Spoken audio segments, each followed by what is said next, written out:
That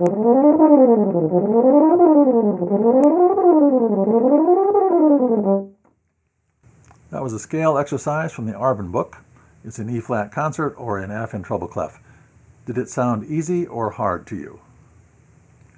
Well, there's a favorite quote of mine from Ronald Reagan, former president. He said, "There are no easy solutions, but there are simple solutions." By that, I think he meant you can have a clear concept of something. I need to do this, and yet doing this may not be easy. It can be hard, even though it's simple. Those Arbin exercises I consider simple. They're not necessarily easy for you because you have to finger rather quickly. You have to articulate between the scales. You go up and articulate before you come down again on the same note. So that requires some timing, but really we learn those things by rote. We should know our scales almost in our sleep by this time.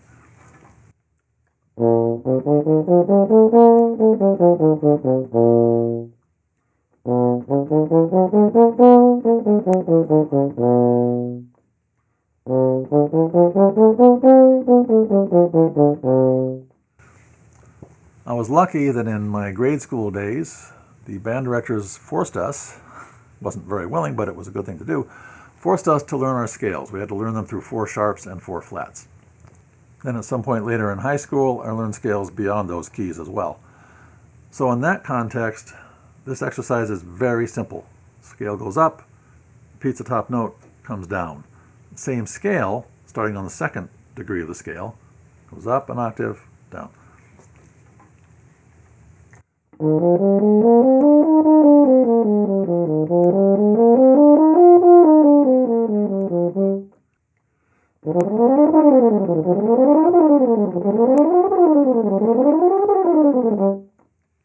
And so on.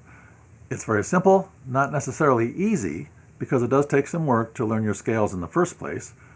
Once you learn your basic scales, as I demonstrated with my tongue scales earlier, in a simple format, then applying them in a little bit harder format like this takes some time, but again, you almost learn that by rote.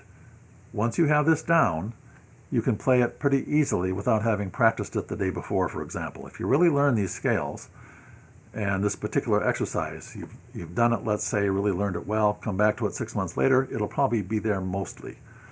So it stays with you. They're in your head. They're there to draw on later. I'm going to turn back farther in the Arbin book.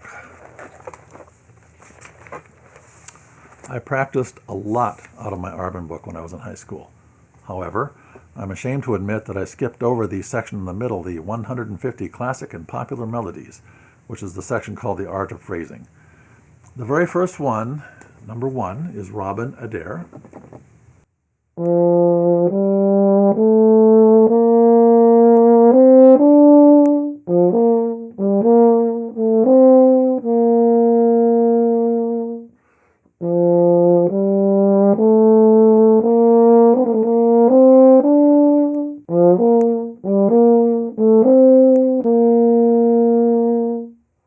Now, did that sound easy or hard?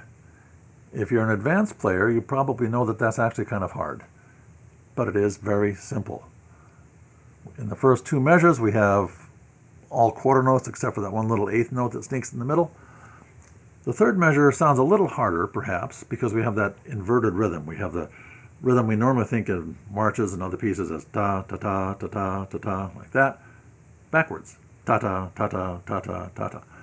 That's perhaps a little hard because it's more unfamiliar. We don't play that shape as often as we do the other shape where the long note is first.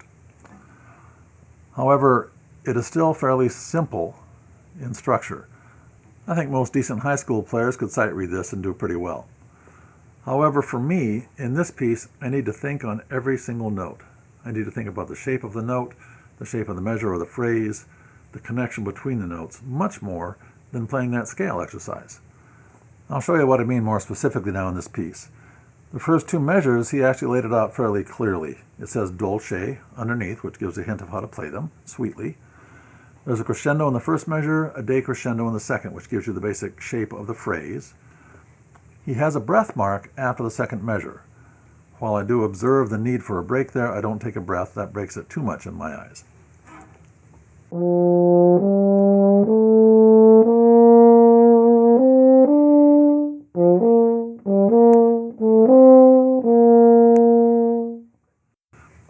So I think you could hear a little break between the second and third measures, and yet I did not take a breath. As I go up and down the dynamics in those first two measures, I'm thinking about each note shape. On the second measure, the first note, which is a concert B flat, an open C on the treble clef staff, I want a little bit of emphasis on there. That was the target of that crescendo, that little short crescendo. It goes up 3 notes and then gets to that open note.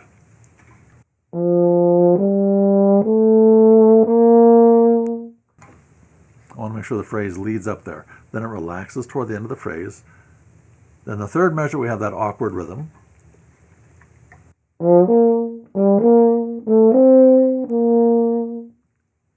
In that one, the way I like to think of it is for an emphasis on the first note of each pair for the first two, but by the last pair of notes on the third beat, I want some emphasis on the top, the second note, to help me lead to the following measure.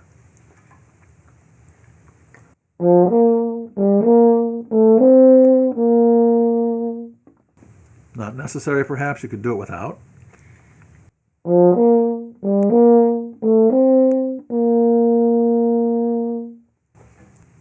It's a matter of personal judgment which way you want to do that, and your own musical taste, your heart, if you will, as you decide these small things.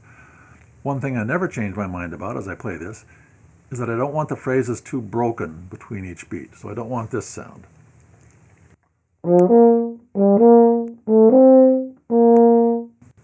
I want the second note of each pair to be nearly connected to the next pair with a taper and then the articulation.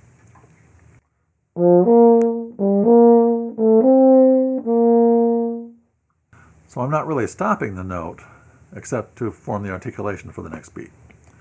So that's just a little insight into my thinking on these first 4 measures that follows through with the rest of the piece. There is no easy way to play this, but there is a simple way to play it. It's not very hard to know what the rhythms are supposed to do and what the notes are. Certainly, the notes are very easy. That's our basic scale there, the B-flat scale or the C scale in treble clef. But it is fairly complex to play it musically. That's where the thought comes in. I'm not sure if this way of thinking is particularly useful, but I kind of enjoy it. I don't like talking about something that's easy or hard, because a student might take a song like Danny Boy, for example, Londonderry Air, or The Last Rose of Summer, or Robin Adair, as being an easy song because it doesn't take technique. It's true that it doesn't take technique, but it's not easy. It is hard to play it right. Anyway, those are my thoughts for the day. Hope you enjoyed them. Thanks for listening.